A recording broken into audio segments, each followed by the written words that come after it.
లోపల రావచ్చా? రండి. కూర్చోవచ్చా? కూర్చోండి. ఏంటివన్నీ? నిశ్చితాంబుళాలు. వీళ్ళు నా తల్లిదండ్రులు. నమస్తే. నమస్కారం. నీతో నా పెళ్లి గురించి మాట్లాడాలని వచ్చాం. మా ఇంట్లో పెళ్లి కావాల్సిన ఆడపిల్లలు ఎవరు లేరే? ఉన్నారు. ఎవరు? మీ కోడలు. మీరు ఊ అంటే మీ కోడల్ని మా కోడల్ని చేసుకుంటాం. చెప్పొచ్చు కొడత. నా ఇంటికి వచ్చి నా కోడల్ని పెళ్లి చేసుకుంటానంటారా? మామగారి దగ్గరికి వచ్చి నీ కోడల్ని పెళ్లి చేసుకుంటాము అని అడగడం ఏ చరిత్రలోనైనా ఉందా? మనం తలుచుకుంటే చరిత్రను మార్చగలం. చరిత్ర మార్చేంత గొప్పతనం, విధవకి వివాహం చేసేంత విశాల హృదయం నాకు లేవు. మీరు వెళ్ళచ్చు. చూడండి, మీ కోడల్ని మిమ్మల్ని అడిగాం తప్ప మీ అంగీకారంతో నాకు పని లేదు.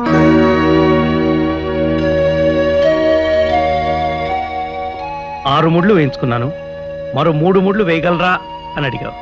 వెయ్యగలను అని అక్కడే చెప్పేవాడిని. కానీ నువ్వు నమ్మవని నా తల్లిదండ్రులను తీసుకొచ్చి వాళ్ళ సమక్షంలో ఇప్పుడు మనస్ఫూర్తిగా చెప్తున్నాను, నేను నిన్ను పెళ్లి చేసుకుంటాను. ఎవరు ఒప్పుకున్నా ఒప్పుకోపోయినా నీ మెడలో తాళి కడతాను, నువ్వు ఒప్పుకుంటే. ఒప్పుకోవడానికి ఒప్పుకోపోవడానికి అది అవతరా. అది ఎప్పుడైతే ఇంటి కోడలైందో అప్పుడే అది ఇంటి స్థిరాస్తి అయిపోయింది. అది బయటికి అడుగంటూ వేస్తే అది కాటికే కావాలి గాని మరో ఇంటి కోడలుగా మాత్రం కాదు. ఆమె మీ కూతురై ఉంటే మీరు ఈ మాట అని ఉండేవారా? ఖచ్చితంగా ఉండేవాడిని. సాంప్రదాయం తప్పడానికి నేను మీకు మళ్ళీ తప్పుడు మనిషిని కాదు. పెద్ద సంఘ సంస్కర్తలాగా పళ్ళాలు ఒప్పుకుంటూ వచ్చారు. మీరు ఎందుకు వచ్చారో నాకు తెలీదు. దాని వల్ల తాడి కట్టి పడేస్తే పని మనిషిలాగా పని చేసి పెడుతుంది. నెల తిరిగేసరికి 4000 జీతం తెచ్చి పెడుతుందనేగా. చూడండి, నా కొడుకును పెళ్లి చేసుకోవడానికి 1,00,000 మంది లక్షలతో సిద్ధంగా ఉన్నారు. వాళ్ళందరినీ కాదని మీ కోడల్ని నా కోడలుగా చేసుకోవాలనుకుంటుంది.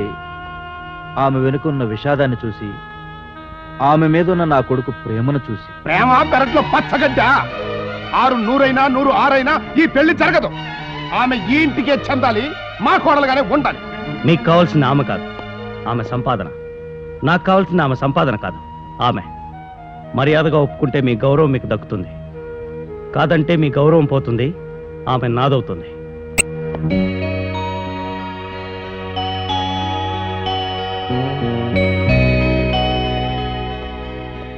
నాకు గులాబీ అంటే చాలా ఇష్టం. అది నీ తల్లో ఉంటే ఇంకా ఇష్టం.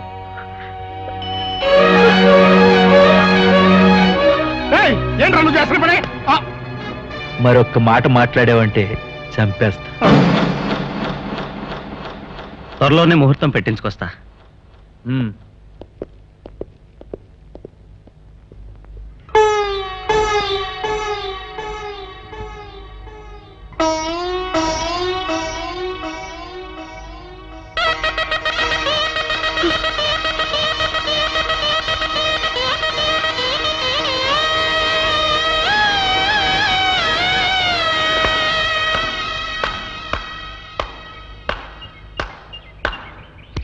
మగాడివయ్యా, నిజంగా మగాడివి. మేడం, మీకు రిజిస్టర్ పోస్ట్. రిజిస్టర్ పోస్టా? ఎక్కడి నుంచి వచ్చింది? లాయర్ నోటీస్ అనుకుంటాను మేడం. ఇక్కడ సంతకం పెట్టండి. నాకు లాయర్ నోటీస్ ఏమిటి? నేనే పంపించాను. దేనికి? పట్టాభి అనే నా క్లయింట్ ఊహా అనే నిన్ను 6 నెలల క్రితం వివాహం చేసుకున్నాడు. మొగుడు చస్తే ఉద్యోగం వస్తుందని తెలిసిన నువ్వు నా క్లయింట్ కట్టిన తాళిని తెంపేసి ఉద్యోగంలో చేరి విక్రాంత్ అనే కుర్రాడితో ప్రేమ కలాపాలు సాగిస్తూ అతన్నే పెళ్లి చేసుకోవడానికి ప్రయత్నిస్తున్నట్టు తెలిసింది. హిందూ వివాహ చట్ట ప్రకారం మొగుడు బతుకుండగా విడాకులు తీసుకోకుండా మీరు పెళ్లి చేసుకోవడం నేరం. కాబట్టి నా క్లయింట్ పట్టాభితో కాపరం చేయవలసిందిగా కోరడమైనది. లేని ఎడల కోర్టు ద్వారా తగు చర్యలు తీసుకోబడును అని నా లాయర్ ద్వారా నీకు నోటీస్ ఇప్పించాను. బెదిరిస్తే భయపడి నీతో కాపురం చేస్తాననుకున్నావా? నువ్వు చేయకపోతే కోర్టు వారు చేయిస్తారు. మ్యాటర్ కోర్టుకి ఎక్కించాననుకో, నీ మొదటి మొగుడు చస్తే ఇచ్చిన ఉద్యోగం పీకేస్తారు. కామ్గా కాపురానికి వచ్చావనుకో, ఉద్యోగం ఉంటుంది, మొగుడు ఉంటాడు. ఉద్యోగమే కాదు, ప్రాణం పోయినా కూడా నేను నీ దగ్గరికి రాను. ప్రాణంతోటే నిన్ను నా దగ్గరికి రప్పించు.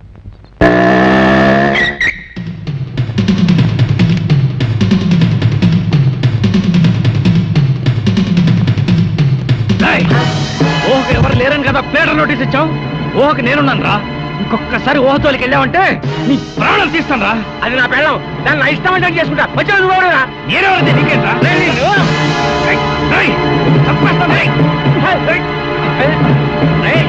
Order order order. చెప్పండి. సత్య ప్రమాణ పూర్తిగా ఇది నా పెళ్ళామండి. నో, వాడు చెప్పేది పచ్చి అబద్ధం. ఆయన్ని చెప్పనివ్వండి. మీరు చెప్పండి. దీనికి 3 ముళ్ళు వేసి రెండో పెళ్ళంగా చేసుకున్నాను. నీ మొహానికి 2 పెళ్ళాలా అని మీరు అడగచ్చు. దానికి రీజన్ ఉంది. అదేమిటంటే నా మరదలకి శోభనం కాకుండానే మొగుడు చచ్చిపోయాడు. అత్తింటోళ్ళు తరిమేశారు. పుట్టింటికి వచ్చింది. అది చూసి మా ఆవిడ కరిగిపోయి, ఏమండి నాకెలాగూ పిల్లలు లేరు, మా చెల్లికి మళ్ళీ పెళ్లి కాదు, ఎలాగైనా దాన్ని పెళ్లి చేసుకోండి అని బతిమాలింది. ఇష్టం లేకపోయినా జాలిపడి తాళి కట్టాను. ఇష్టం లేనిది వాడికి కాదు, ఆమెకి. పశుబలంతో పసుపు తాడు కట్టి పెళ్ళంటున్నాడు. ఆమె నా పెళ్ళం అంటున్నాడు. తాళి కట్టిన దాన్ని పెళ్ళామని అంటారు. అంటే నాకు నచ్చిన దాని మెడలో బలవంతంగా తాళి కట్టేసి ఇది నా పెళ్ళమైపోయింది, ఇంటికి తీసుకెళ్లి కాపురం చేసుకుంటానంటే ఒప్పుకుంటారా? దాన్ని పెళ్ళంటారా? అసలు నువ్వెవరు? ఆమె నీకేమవుతుంది? మీరు ఈ కేసు కొట్టేస్తే ఆమె నా భార్య అవుతుంది. చూసారా జడ్జి గారు, నా పెళ్ళాన్ని ఆడి పెళ్ళం చేసుకోవడం కోసం మిమ్మల్ని కేసు కొట్టేయమంటున్నాడు. నేను ఈ కేసు కొట్టేయమంటున్నది ఆమెకు అన్యాయం జరగకూడదని. న్యాయాన్యాయాలు తేల్చవలసింది కోర్టు. ఆమె ఇష్టంతోనే తాళి కట్టించుకుందని అతను చెప్తున్నాడు కదా. అతను చెప్పేది అబద్ధం.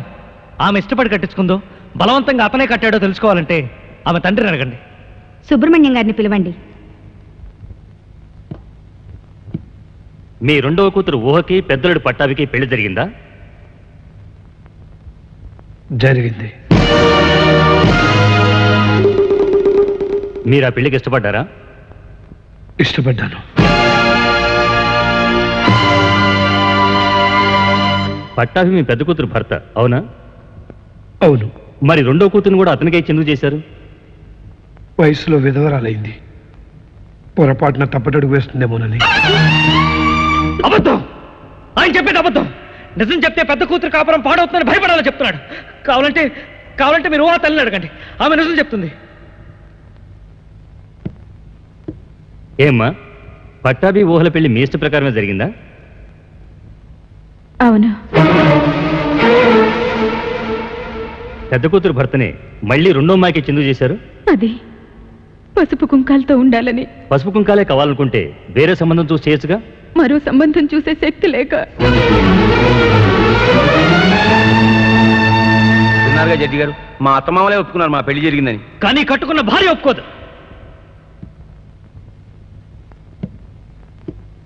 మీ భర్తకి మీ చెల్లెలికి పెళ్లి జరిగిందా? జరిగింది.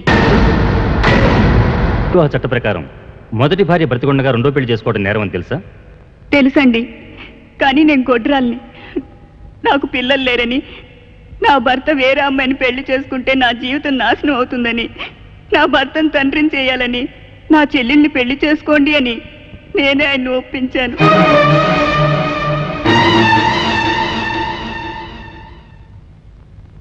సాక్ష్యాధారాలను పరిశీలించిన పిదప ఊహా పట్టాభిల పెళ్లి జరిగిందని కోర్టు నిర్ధారించడమైనది.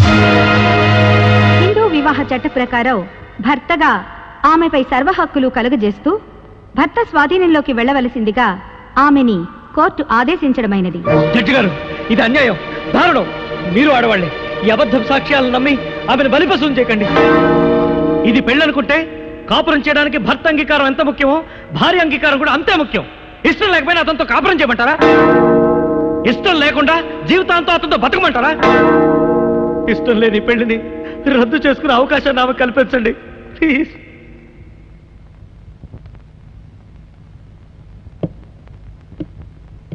ఈ పెళ్లి నీకు ఇష్టం లేకపోతే విడాకులు తీసుకునే అవకాశాన్ని కోర్టు నీకు కలగజేస్తుంది.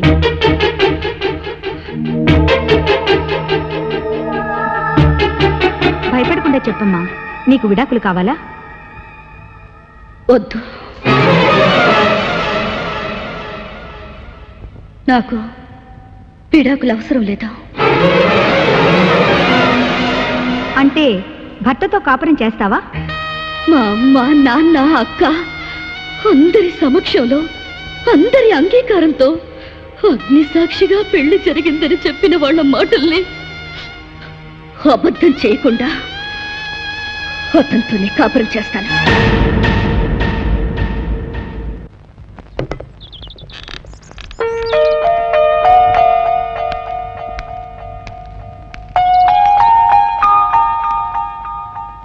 నాన్న, ఆయన ఉన్నారా? ఎవరు? మీరంతా కోర్టులో సాక్ష్యం చెప్పి నాకు మొగుడిని అంటగట్టారుగా ఆయన.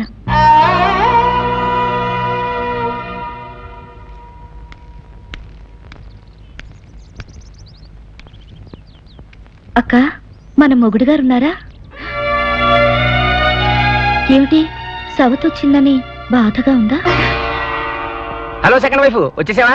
నువ్వు వస్తావని తెలిసే మన శోభనానికి పూలు పళ్ళు పట్టుకొచ్చా. అత్తయ్య, శోభనానికి ఏర్పాట్లు చేసేయండి. 10 నెలలు తిరిగేసరికల్లా మీ చేతిలో 12 బిడ్డను పెట్టేస్తాను. ఇదిగో ఫస్ట్ వైఫ్, నీ చెల్లెల్ని తీసుకెళ్ళి శుభ్రంగా స్నానం చేసి త్వరగా రెడీ చేయి. చెప్పేది నీకే.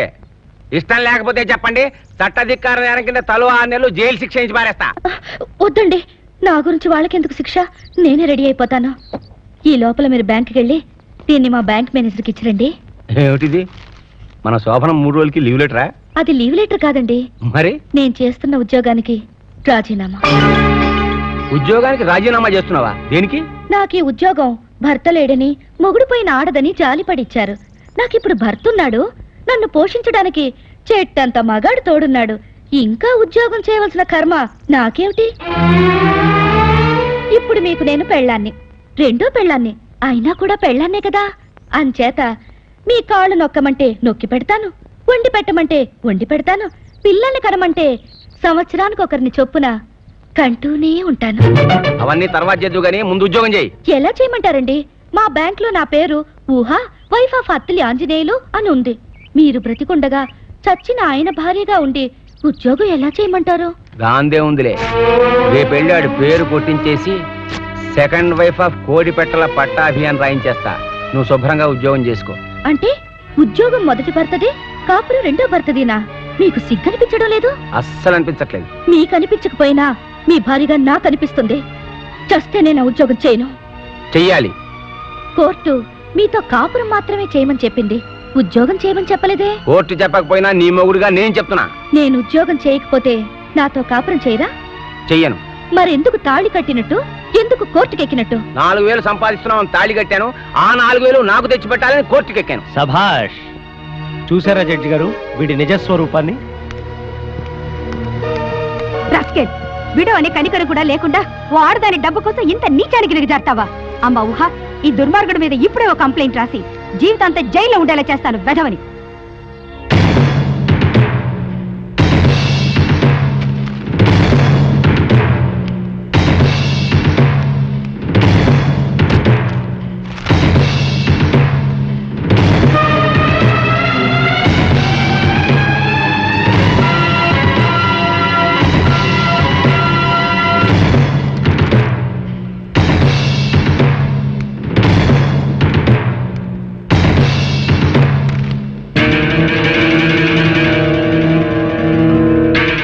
చూడురా, నువ్వు ఇంత చేసినా కూడా మా బావని క్షమించండి అని రాసింది చూడు.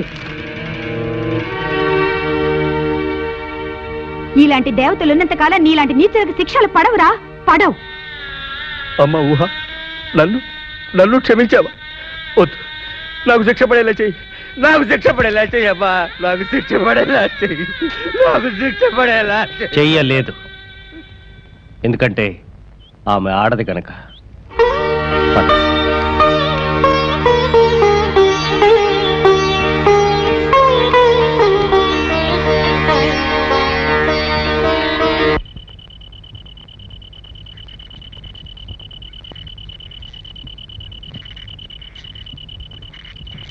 ఏమండి, పెళ్ళైనప్పటి నుంచి మిమ్మల్ని ఎప్పుడూ ఏదీ అడగలేదు. ఏం కావాలి? కోడలు కోరుకున్న వాడిని పెళ్లి చేసుకోవాలా, ఈ ఇంటి కోడలుగా ఈ ఇంట్లోనే ఉండిపోవాలా అని ఎటూ తేల్చుకోలేని పరిస్థితిలో ఉంది. మనమే ఒక దారి చూపిస్తే బాగుంటుంది. ఏం చెయ్యాలంటావు? మన కోడల్ని కూతుర్ని చేసుకుని దాన్ని కోరుకున్న వాడిని అల్లుణ్ణి చేసుకుందామండి. ఇదే నా మొదటి కోరిక, చివరి కోరిక. కాదనకుండా వాళ్ళ పెళ్లి జరిపించండి. సరే, పెళ్లి చేద్దాం.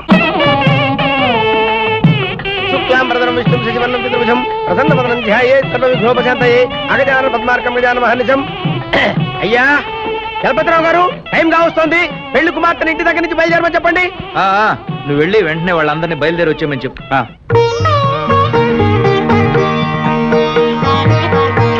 రాణి, రాణి, పెళ్లి వారు కబురు చేశారు. మీరు బయలుదేరండి, అమ్మాయిని తీసుకుని మేము వెనకాల వస్తాం. అందరం కలిసి వెళ్దాం అది కాదమ్మా, అక్కడ మన వాళ్ళు ఎవరు లేరు. ముందు మీరు వెళ్ళి ఏర్పాట్లు చూస్తే ఓ చేత పూజ చేయించి మేము తీసుకొస్తాం. పదండి. సరే పదవే. పెళ్లి చేసుకుంటున్నావా అమ్మా? నీకు మొగుడు అచ్చిరాడేమో. ఏమీ లేదు, మొదటి మొగుడు తాళిగట్టగానే చచ్చాడు, రెండో మొగుడు తాళిగట్టి కోర్టుకెక్కి ఫెయిల్ అయ్యాడు. మరి ఈ మూడో మొగుడు నేను నీకు మావయ్యని కాదు. నువ్వు కొత్త మొగుడిని కట్టుకోవాలనుకున్నప్పుడే మన వరుస మారిపోయింది. ఏమిటి మీరు మాట్లాడేది? నీ మూలంగా బోల్డంత కట్నం పోగొట్టుకున్నాను, చెట్టంత కొడుకును పోగొట్టుకున్నాను. ఇప్పుడు నిన్ను పోగొట్టుకుని నా బతుకు తెరువు పోగొట్టుకోలేను. అంటే ఈ పెళ్లి మీకు ఇష్టం లేదా? నెలకి 4,000 రూపాయలు తెచ్చిపెట్టే పని మనిషిని పోగొట్టుకోవటం ఎవరికి ఇష్టం ఉంటది? ఎవరు వదులుకుంటారు? 2 సార్లు తాళిని పోగొట్టుకున్నావు కానీ శీలాన్ని పోగొట్టుకోలేదు. అందుకే 3వసారి తాళి కట్టడానికి ఆల్రెడీ అయిపోయాడు. ఇప్పుడు నీ శీలం పోయిందనుకో, ఆడికి నీ మెళ్ళో తాళి కట్టవు. మావయ్యని కాదు, బావని. కంగారు పడకు, జీవితాంతం నీతో కాపురం చేయను. ఒకే ఒక్కసారి మానభంగం చేస్తా. నన్నేం చెయ్యొద్దు, మీ కూతురు లాంటి దాన్ని. నేను పెళ్ళి వద్దంటే మానేస్తా. జీవితాంతో ఇక్కడ పని మనిషిగా పడుంటా. నన్నేం చెయ్యొద్దు. చెయ్యాలి, ఎందుకంటే ఒకసారి పెళ్లి కోరిక పుట్టిన తర్వాత అదంత తేలిగ్గా చావదు. ఇవాళ కాకపోయినా రేపైనా మళ్ళీ పెళ్లి మీద ధ్యాస మళ్ళుతుంది. ఆ పెళ్లి జరగకపోతే ఎవరితో ఒకరితో లేచిపోదామన్న బుద్ధైనా పుడుతుంది. ఆ 2 జరగకుండా నువ్వు మరో మగాడికి దక్కకుండా శాశ్వతంగా ఎక్కడే పడి ఉండాలి అంటే నా చేతుల్లో నీ శీలం పోవాలి.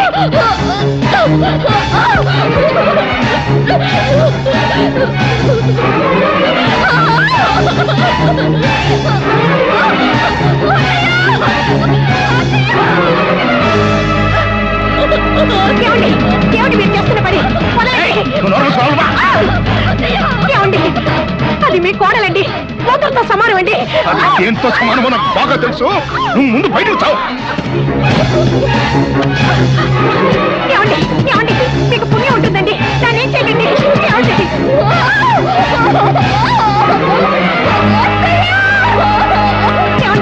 కలుపు తీయండి, మీకు దండం పెడతాను. దాన్ని ఏం చేయకండి. దాని జీవితాన్ని నాశనం చేయకండి.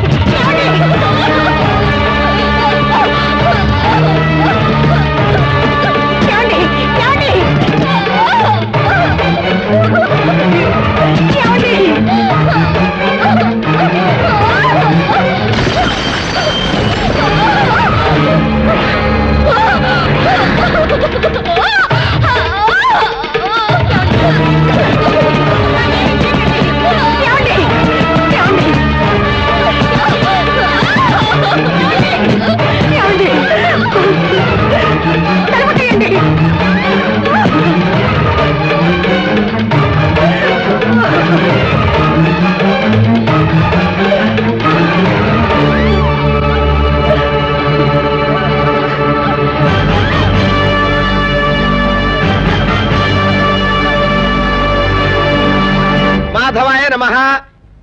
అయ్యా, ముహూర్త సమయం దగ్గర పడుతుంది, ఇంకా పెళ్లి కూతురు రాలేదేమిటి? రాణి, ఇందాకే బయలుదేరుతున్నారని చెప్పి ఇంకా రాలేదే? ఈ పాటికి వచ్చేయాలి. రాలేదంటే నాకేదో అనుమానంగా ఉంది.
మీద మీద కాలేస్తావా? నేను నీ మొగుడినే. నాకు మొగుడు లేడు, నేను విధవని. నీలాంటి వాడు మొగుడైనా తండ్రైనా కొడుకైనా ప్రాణాలతో ఉండకూడదు.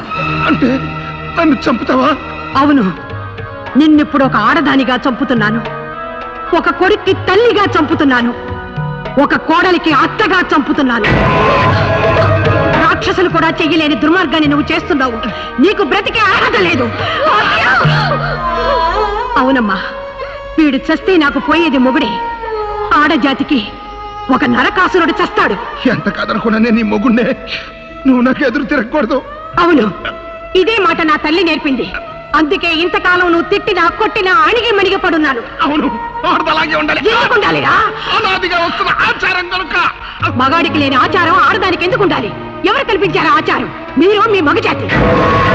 పెళ్ళాం తప్పు చేస్తే శిక్షించే అధికారం మొగుడుకున్నప్పుడు, మొగుడు తప్పు చేస్తే శిక్షించే అధికారం పెళ్ళానికి ఎందుకు ఉండకూడదు? మొగుడు యజమాని కనుక, భార్య బానిస కనుక, మొగాడు లేనిదే ఆడదానికి బతుకులేదు కనుక. ఏ ఒక్క ఆడదానికే మగాడు కావాలా? మగాడికి ఆడదాని అవసరం లేదా? ఏది ఒక్కరోజు, ఒక్కరోజంటే ఒక్కరోజు ఆడదాని తోడు లేకుండా మగాడిని బ్రతకమని చూద్దాం. భార్య పోతే కాటి కాళ్ళు చాపు కూర్చునే మగాడు కూడా మరో పెళ్లి చేసుకోవచ్చు. ముక్కు పచ్చలారని వయసులో మొగుడిని పోగొట్టుకున్న ఆడది మాత్రం మరో పెళ్లి చేసుకుంటే తప్ప? కార్యేషు దాసి, కరణేషు మంత్రి, శయనేషు రంభ, భోజ్యేషు మాత. ఇన్ని రకాలుగా మగాడికి ఆడది సేవ చేయాలని కోరుకున్నప్పుడు ఆ మగాడు ఆడదానికి చేసే సేవ ఏమిట్రా? పురాణాలు ఆడదాన్ని మగాడికి సేవ చేయమని చెప్పాయే గాని మగాడిని ఆడదానికి సేవ చేయమని చెప్పలేదు. పురాణాలు, ఆ పురాణాన్ని అడ్డం పెట్టుకుని ఆడదాని మీద మీరు అధికారం చెలాయిస్తున్నారు. అర్జునుడు ద్రౌపదిని తెచ్చి తన నలుగురు అన్నదమ్ముల్ని మొగుళ్లను చేసినప్పుడు నన్ను పంచే హక్కు నీకిక్కడదని ద్రౌపది ఆనాడే నిలదీసి ఉంటే ఈనాడు ఆడదానికి గతి పట్టేది కాదు. 10 మంది ముందు ద్రౌపదిని బట్టలిప్పుతున్నప్పుడు జూదమాడి ఓడింది మీరు, బట్టలు ఓడదీయించుకోవాల్సింది కూడా మీరేనని ఆనాడే ద్రౌపది భర్తల్ని ఎదిరించి ఉంటే ఈనాడు ఆడదానికి గతి పట్టుండేది కాదు. అప్పు తీర్చడం కోసం ఆని నమ్ముకున్న హరిశ్చంద్రుణ్ణి అప్పు చేసింది నువ్వు, తీర్చాల్సింది నువ్వు, నన్ను అమ్మే హక్కు నీకెక్కడదని చంద్రమతి ఆనాడే అడుగుంటే ఈనాడు ఆడదానికి గతి పట్టుండేది కాదు. ఎడబాటైన సీతని రాముడు అనుమానించి అగ్ని ప్రవేశం చెయ్యమన్నప్పుడు రాముణ్ణి కూడా సీత అనుమానించి నువ్వు కూడా నిప్పుల్లోకి దూకు అని ఆనాడే సీత అనుంటే ఈనాడు ఆడదానికి గతి పట్టుండేది కాదు. కుష్ఠరోగిని కట్టుకున్న సుమతిని చూపిస్తారే తప్ప కుష్ఠు భార్యని కట్టుకున్న కౌశికుణ్ణి చూపించమనండి. భర్త ప్రాణం కోసం ఎవడు వెంటపడ్డ సావిత్రిని చూపిస్తారే తప్ప భార్య ప్రాణం కోసం యమలోకం వెళ్ళిన ఒక్క సత్యవంతుణ్ణి చూపించు. 2 భార్యలున్న భర్త దేవుడైనప్పుడు 2 భర్తలున్న భార్య దేవతెందుకు కాదు అని ఆనాడే ఆడది నిలదీసుంటే ఈనాటి ఆడదానికి స్థితి వచ్చేది కాదు. అవునమ్మా, భార్యని నిప్పుకో జూదానికో వదిలేసిన వ్యక్తులు మన మొగుళ్ళకి ఆదర్శ పురుషులు. వాళ్ళ వ్యసనాలే తప్ప వాళ్ళ సుగుణాలు వీళ్ళకక్కర్లేదు. త్యాగాలు, రోగాలు, కష్టాలు, కన్నీళ్లు ఒక్క భార్యకు మాత్రమే కాదు, భర్తకు కూడా కావాలి. దేవతల్ని కన్నా రాక్షసల్ని కన్నా ఆడదే కంటుంది. అలాంటి ఆడదాన్ని రాక్షసంగా కబళిస్తున్నాడు ఈ మగాడు. వాడు రాక్షసుడని తెలిసినప్పుడు ఆడదేవాణ్ణి చంపి తీరాలమ్మా, లేదంటే ఇలాంటి జాతి రెచ్చిపోతుంది, మన జాతి చచ్చిపోతుంది. ఇలాంటి కిరాతకులకు బుద్ధి కావాలి. మీలాంటి వాళ్ళ జీవితాలు బాగుపడాలి. మీరు చావాలి.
ఏమిటండి ఇది?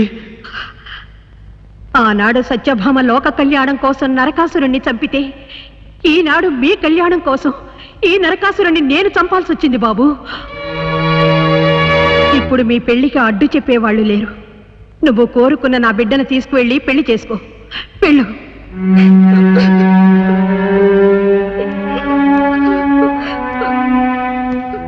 మా పెళ్ళి ఇక్కడే జరగాలి.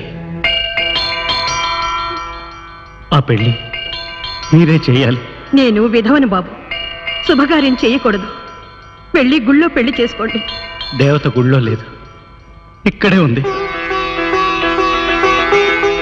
ఒక ఆడదానికి పసుపు కుంకాలు ఇవ్వడం కోసం మీ పసుపు కుంకాలు పోగొట్టుకున్నారు. మీకంటే గొప్ప దేవత ఇంకెక్కడా ఉండదు. మీ చేతులతో మా పెళ్లి జరిపించండి.